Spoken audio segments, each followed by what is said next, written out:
शिवराय. आजच्या दिवशी छत्रपती संभाजी महाराजांना पितुरीमुळे कैद करण्यात आलं होतं. आज या कैदेमुळे जनमानसामध्ये 2026 मध्ये सुद्धा रागाची भावना आहे. या घटनेमुळे छत्रपती संभाजी महाराजांची पुढे जाऊन क्रूरपणे हत्या घडली. आता छत्रपती संभाजी महाराज आयुष्यभर झगडले कशासाठी? तर ते छत्रपती शिवाजी महाराजांचं स्वप्न साकार करण्यासाठी.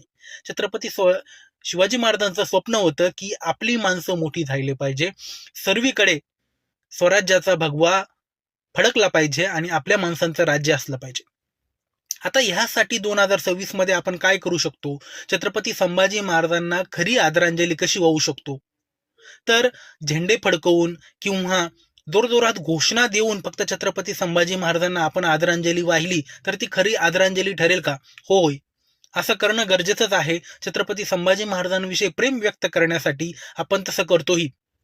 परंतु खरंच जर आपल्याला छत्रपती संभाजी महाराजांचं आणि शिवाजी महाराजांचं स्वप्न जर पूर्ण करायचं असेल तर आपल्याला काम करावं लागेल. आता तुम्ही म्हणाल की काम करून कसं काय छत्रपती संभाजी महाराज आणि शिवाजी महाराजांचं स्वप्न पूर्ण होईल?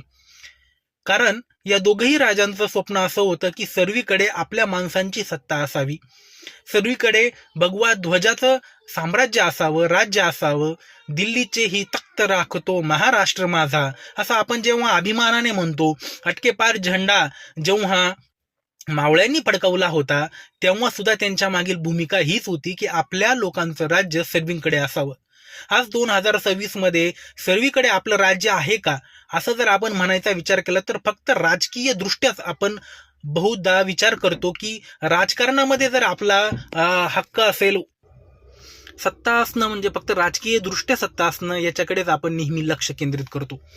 पण एका साध्या गोष्टीचा विचार करा की जेव्हा आपण घरातून रोज निघतो, प्रत्येक जण, तो शेतकरी असो, व्यावसायिक असो, डॉक्टर असो, इंजिनियर असो, जेव्हा आपण घरातून निघालो तेव्हा जर आपण UPI पेमेंट वापरत असेल किंवा कुठलाही खर्च करत असेल तर सकाळच्या खरेदीपासून ते संध्याकाळच्या झोपेपर्यंत जेव्हा आपण वेगवेगळ्या प्रकारची खरेदी करतो, जर कधी आपण टायर पंक्चर काढत असेल, कधी दुकानात जाऊन वस्तू घेत असेल, मेडिकलमध्ये जाऊन वस्तू घेत असेल, कपड्याच्या दुकानामध्ये जाऊन कपडे विकत घेत असेल, जी आपली बाजारपेठ, समजा आपण नाशिकमध्ये राहतोय, ग्रामीण भागामध्ये राहतोय किंवा दुसऱ्या एखाद्या जिल्ह्यामध्ये राहतोय, पुणे मुंबईमध्ये राहतोय, तर जेव्हा आपण हे पैसे खर्च करत असताना आपल्या खिशामधनं अधिक पैसे कुठं जात आहे, कोणाकडे जात आहे, त्यामध्ये आपली लोक किती आहेत, स्थानिक लोक किती आहेत, महाराष्ट्रातली लोक किती आहेत.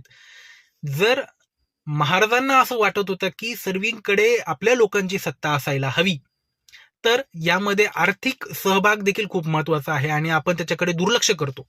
छत्रपती संभाजी महाराज नेहमी शेवटच्या श्वासापर्यंत आपल्या मातीसाठी लढत राहिले, आपल्या लोकांसाठी लढत राहिले. त्यांनी हार पत्करली नाही, त्यांनी मरण पत्कारलं, परंतु त्यांनी हार पत्करली नाही आणि शेवटपर्यंत आपलं ते कर्तव्य बजावत राहिले. आता या गोष्टीचं जर आपण लक्ष घेतलं तर ग्रामीण भागा असो किंवा शहरी भागामध्ये असो, तरुण मंडळी आपलं मन खच्चीकरण करून बसली आहे, त्यांच्यामध्ये तेज असं बघायला मिळत नाही. तर छत्रपती संभाजी महाराजांना खरी आदरांजली जर आपल्याला व्हायची असेल तर आपल्याला ताठ मानेने, बळकट मनाने, बळकट शरीराने उभं राहावं लागेल आणि सर्वीकडे तुमची सत्ता प्रस्थापित करावी लागेल.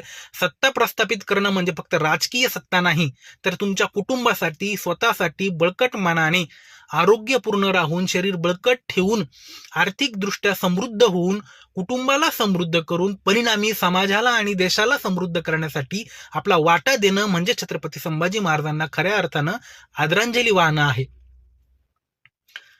आज बऱ्याच प्रमाणामध्ये तरुण मंडळी मी काय करू, आता पुढे काय काम करू, अशा चिंताग्रस्त अवस्थेमध्ये पडलेले असतात.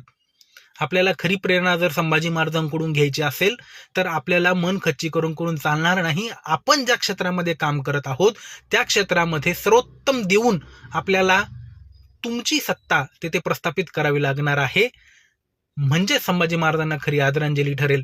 गावोगावी आज लोक, तरुण मंडळी बऱ्याच ठिकाणी शांत बसलेले असतात, काम नाही म्हणून, किंवा तसा काही प्रयत्न करत नाहीत ते.